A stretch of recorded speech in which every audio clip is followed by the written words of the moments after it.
10 seconds to count 3.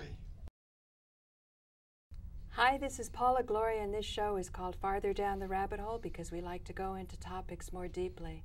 And one of my favorite guests to go into topics more deeply is an attorney. He's a civil rights attorney. He's an antitrust attorney. So I would like to welcome again Carl Pearson. Thank you very much. I always enjoy being here, and I think your topic is an excellent topic. And I just happen to have seen the movie, so I'm even lucky in that respect. The movie, what the bleep do we know? The more capitalism. Oh, I see. What did you think about that? The 15 well, points that I emailed you. The 15 points really are almost, except for the last few points, they generally go contrary to what my own feeling is, and that is that we can't really expect the crooks to change things by passing statutes. So a lot of what Michael Moore wants is to have Congress realize that they have to change things and pass statutes that hurt the people who put them in office, and you're really not going to get that. So he's unrealistic. I see. And another thing is that he doesn't understand that the media will not tell people what they need to do. So that he has access to the media, but we don't. I mean, we don't have access to the major media. Even when he has access to it, nothing is happening with respect to what he wants to do. But when the lesser people like you and me try to do something, there's no media exposure. There's very limited exposure. So that means that trying to solve things at the large macro level by changing Congress and getting them to do the right thing is really absurd. Right. We have to do it the other way. We have to work at the lowest level of government. And I don't see that he really proposed anything at all. The closest thing that he did was he said that every state should have its own state bank. And the problem with that is that, once again, you're asking for legislation. My proposal in that specific area would be that any town that you deal with at the lowest level of government, the small town, can have a credit union, a municipal credit union that would be fair for the people and would keep the money in town. So that doesn't require a statute. What's unfair for the people that doesn't keep the money in town? What's unfair to the people is what we've been doing. Is that they are charged $35 for a late fee. So if they're a minute late on paying $5, they owe $35. That at the rate of interest is something like 50,000%. If you start looking 1 day late at 7 times 700% of $5 times 365 is an enormous amount of percentage interest. It's usurious. Isn't it? Usurious. But don't they get around that by saying it's a punishment thing? Or no, usury is usury. Penalty? Usury is usury. Whether you call it penalty. Yeah, or but late the fee. federal government in the federal court system came up with a decision that said that if any federal financial institution, credit card company or bank, decides to go to a state such as Delaware or South Dakota that does not have usury laws, and if they then create product which they sell over the state line into states like New York that have usury laws, the New York usury law does not apply. They're allowed to sell their product, financial product, into any state and bypass the state usury laws, so that they've been given a federal exemption to have mafia-type VIG attached to their product, and they're making a lot of money that way. They make more money on the VIG. What's VIG? VIG is really the vigorish that the mafia charges on a small loan. Otherwise, you lose your kneecaps. Oh, vigorous. Yeah, vigorish. It's called VIG. Vigorous enforcement. Right? No, well, maybe so. Maybe that's what the reference is, but we call it VIG. I mean, it's vigorish, and if you borrow $100 from the mafia, they want you to pay back $10 a week as VIG. Oh, wow. Yeah. They don't call it interest? No, they may not know how to spell that. But we all know it as VIG, and we treat it. But that's what usury is. You know, usury has kind of a charge to it. It's got an effect on the psychology when you hear usury. Can you give us an idea of how the history of usury came about? Usury is, first of all, the biblical and historical reason for usury is that when you lend somebody money, if you're going to apply the money lawfully, there's only so much you can make. So that if you're being charged with paying more than the money can reasonably make, they consider that usurious. Mm-hmm. So they say that, look, you're taking advantage of you're somebody. taking advantage of somebody. You're putting them further in the hole. Mm-hmm. So the Quran, maybe, and I'm not sure, might say that all interest is bad. Mm-hmm. There's some religions that say all interest payments are bad. Well, I think what they're just saying is that if you have X amount of money, if dollars equal barrels of wheat that the Egyptian priests are taking care of, and they take care of your wheat at the end of the year, if you're going to get interest on them using your wheat, where's the wheat going to come from? Yeah, well, so that's what they're saying. When the banks charge 10% to borrow money, you can make 10%. If you go into business, you can apply the money, and maybe you can make a pre-tax return of 20%, have a 10% net return on your business, so that being charged 10% to borrow money really isn't that bad. So you always have to grow the supply of money, I realize now, to keep up, right? Well, because if you called in all the loans, I heard there wouldn't be enough money in the world to pay all the loans in the world. The loans are transferred into obligations on real estate, and the obligations on real estate are far in excess of the value of the real estate and the interest that they add on. For example, I have one case. I'm in court today, yesterday on that case. The interest that this fund, a venture capital fund, is charging a small businessman, whose gross income is $89,000 a month. They're charging him VIG of $160,000 a month because he's late on paying a mortgage. That's usury. What do you do in the courts? Well, the point is you have to go into bankruptcy. You can't do anything.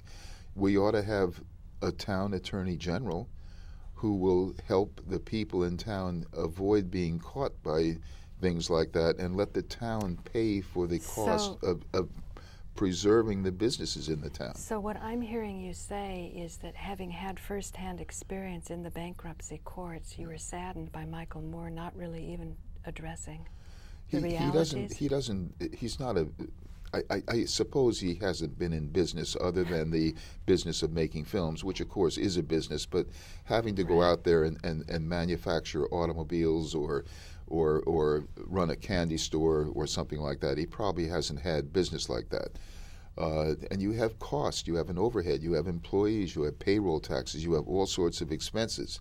And it's getting more and more difficult to pay these, especially when your sources of borrowing keep charging you much higher rates of interest.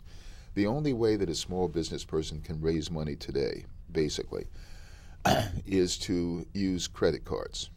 You don't go to a bank as a small business person and say that, look, I'm Joe Slump, and I'd like to borrow $50,000 from the bank. And they say, well, what do you have? I say, well, I got some really good ideas. It's obviously not bankable. Not bankable means that the bank sees no asset that they can sell and get their money back. So it's not bankable. It's not a bankable loan.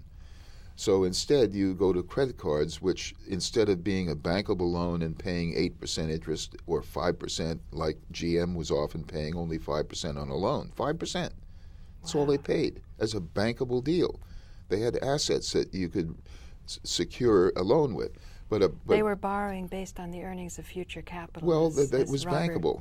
It's bankable. Says. They have financial statements, and the whole system in America is set up that if you show that you are bankable, then you get money at 5%. If you are a small business, you're not bankable, and you have to go to the loan sharks. The loan sharks have been not these payday loan people.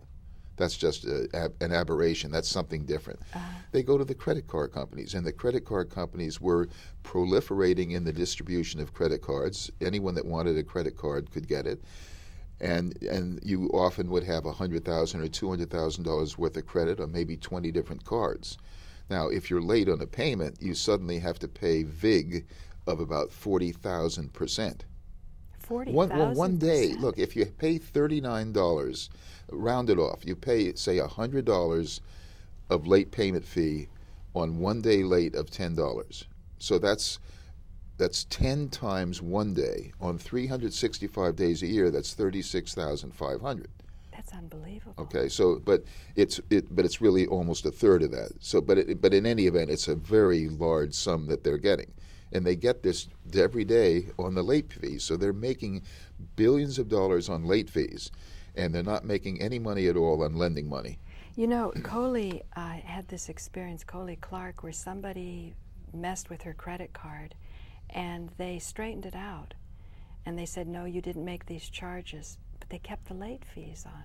Well, they do anything they want. They kept these fees, so she was so furious, she started researching it, and she discovered that Bank of America, on bounce check fees, that's what it was. It triggered something, it made her checks bounce, and each check was $35. And they weren't removing that. Yeah. And or it took a long time or something. It was just terrible. It was getting worse. And she did some research and found out that Bank of America made last year somewhere between $30 and $40 billion from bounce check fees, whatever that $35. That's the fees and charges, they make far more money. So it looks like that's the business. Well, it is the business, and that's why the rents have gone up in New York. Can you understand why the rents have gone up? You can't. No. That's a rhetorical question, but Yeah. here's why. If you could get customers, and every time you get a new customer, you're able to charge them 40,000% interest.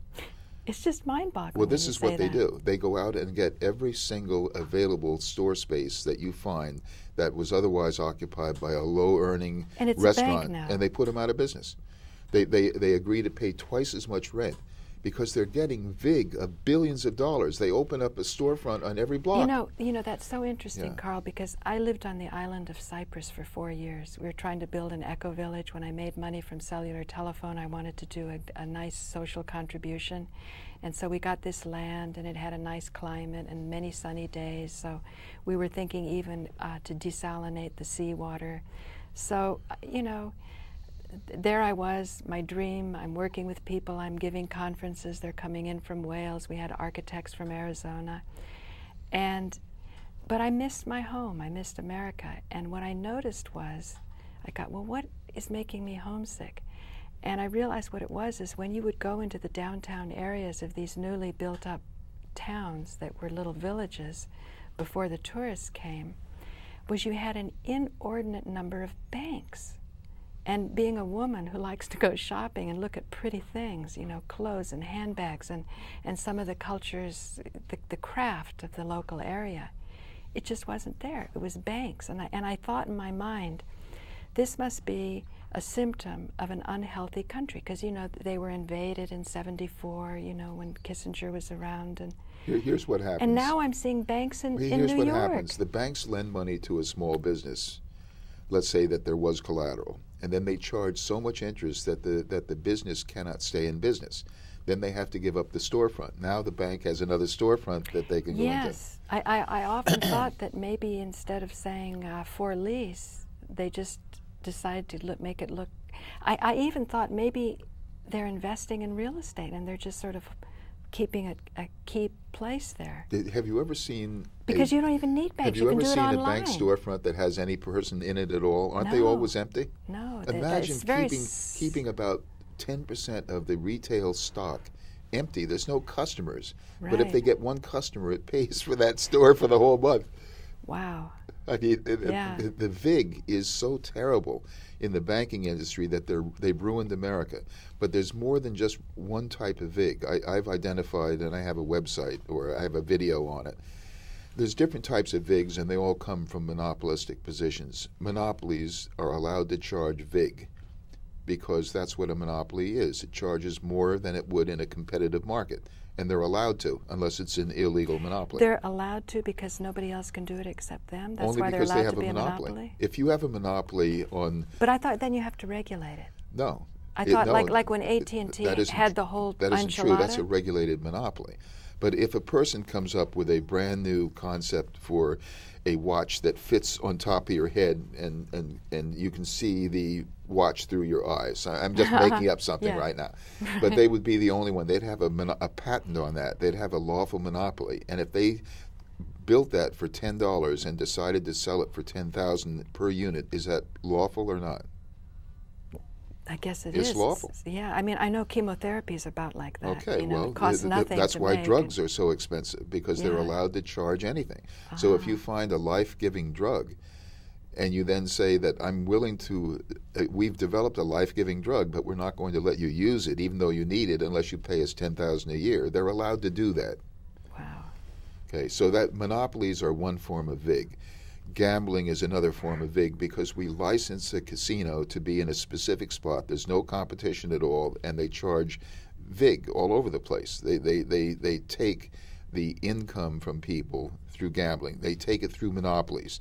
They take it through patents, where the excess things. The banks that are allowed to charge VIG directly by bypassing state statutes are another form. So we have so much VIG coming out of the economy that we can't afford to pay.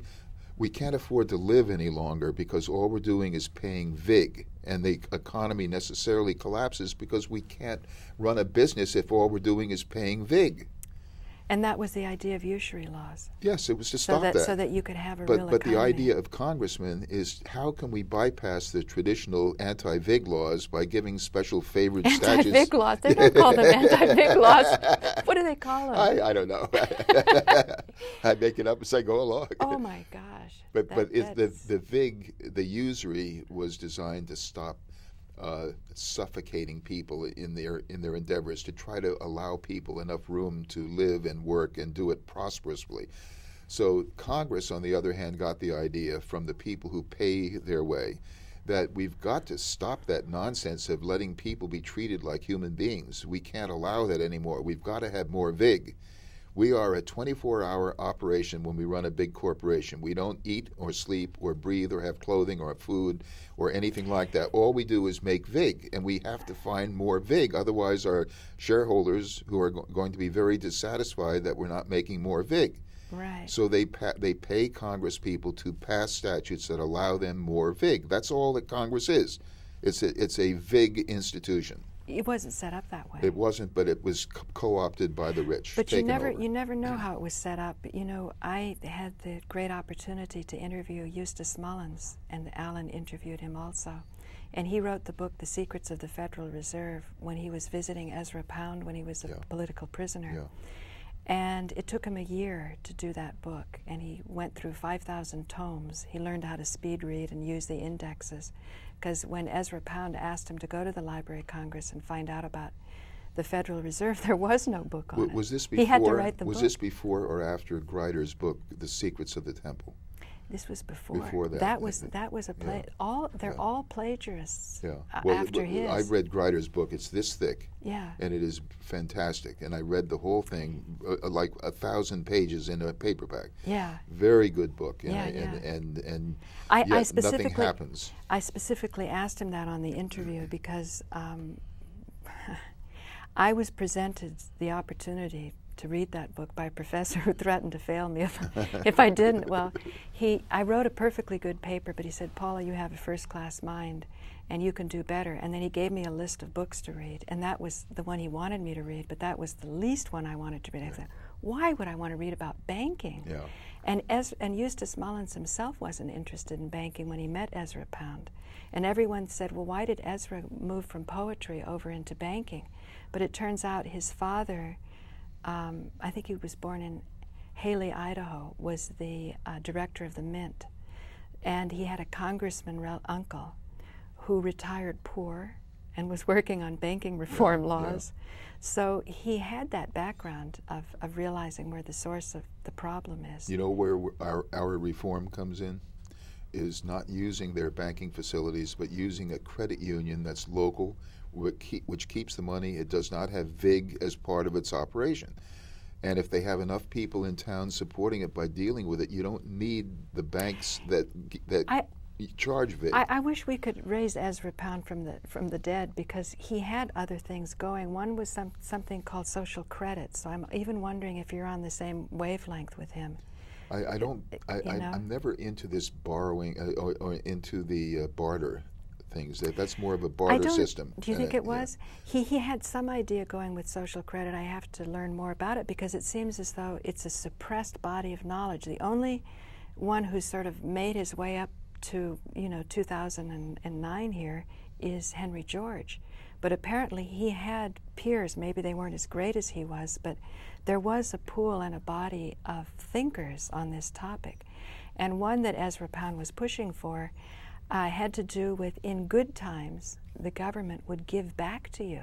So I always thought it was Jackie Mason was just making a hilarious joke saying we should fire everyone in Congress. We haven't had a good season yet. But it actually isn't a joke. That the government shouldn't always be a burden, that we can have cycles like nature does.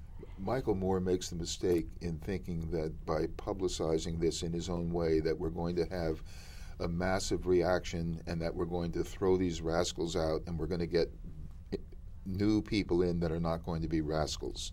It doesn't work that way. I tried running for office, and they have it set up where you can't get into office. They have all of these things co-opted in so many different ways.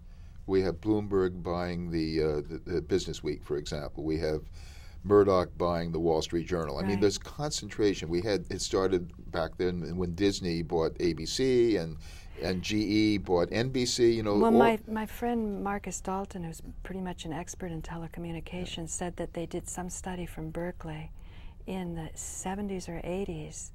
And the study, the professor was horrified that the media was in the hands of, I don't know, it was less than 100 people. Well, it's and he said worse. Today, he goes, oh no, he said today, that's like a democracy. Yeah, he said today you could fit them in a phone booth. But the point is this, that as we see things deteriorating, and we tell people that they're deteriorating, a year from now we're going to see further deterioration.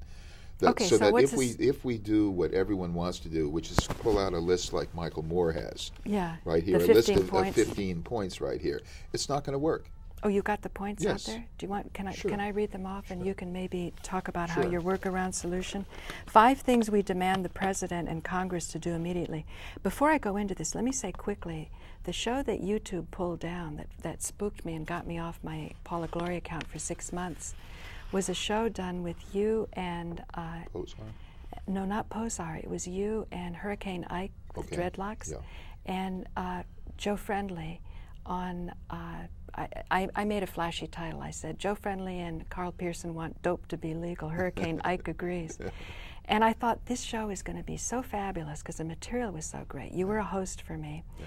And it was sort of dead in the water, and then all of a sudden it did start to move. And at 700, they just said it violated, community violation, and there was no one to go to, no one to appeal to. The knowledge was a community violation? There's nothing you can do about it, basically. Well, so before, with copyright infringement, there was something I was able to protest, and a month later it was reinstated. 6 months later, I get back on the account. From that same shoot, except me as a host, they took down another one, and they said it was a copyright infringement from Fox. I looked through everything. We didn't do any roll-ins. The only thing I thought was maybe I'm getting so good that the robots thought my voice modulation at the end was so professional that we lifted it from Fox.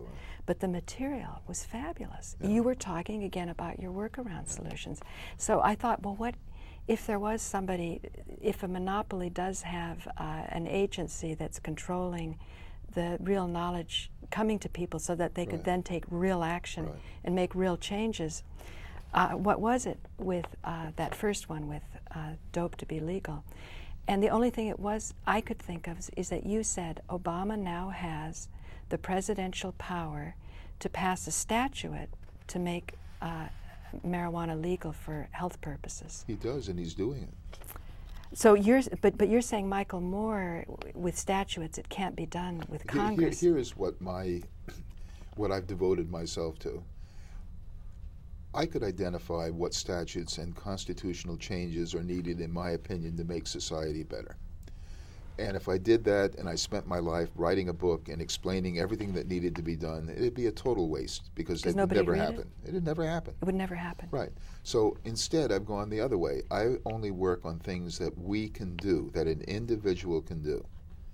That's a big difference. Okay. So you can set up a a credit union in a small town, and you can encourage people to patronize it. That you and I could do. So you don't need Congress. You don't have to pass a statute. The only thing is, if you had a local credit union, somebody that's now tempted to get, I mean, I even invited you over for something in Manhattan where they were getting 30% on their money. People are kind of ashamed of this, but they're still doing it. Well, and then you said, how long is this going to last? It's almost, it could be a Madoff type deal. I mean, 15% is too much. You have to be on notice. But what I'm saying is, for a person who, like say my brother, he's got some money, he wants to invest it in a credit union, what would he get on his, what would be reasonable? We're not talking, we need a credit union in order to allow people to deposit checks that they have from business that they have or from salaries and be able to draw upon them as a bank. You need to have banking, fair banking, non-VIG banking. Somebody that plays fair is what you're saying. Non-VIG. It's not about credit. No VIG. Yeah. That's the whole thing. No VIG. VIG is where they... The VIG stops here? Right, VIG. Yeah, the VIG of all these institutions has robbed America of its vitality. And the VIG occurs by monopolies, by gambling, by special licensing, by Congress that gives away the patents, and all of these are VIG, and the banks particularly. Why are we tolerating this? We only have 2 minutes left. Because the government is now the VIG owners. The VIG owners own the government, and they allow themselves VIG, and they prosecute people who are anti-VIG. Okay. I mean, they go after small people. Okay, so if the government is owned by the VIG reapers of the benefits, right. In a certain way, we as people need to come together as another government. Well, are you going to ask their institutions to feature you?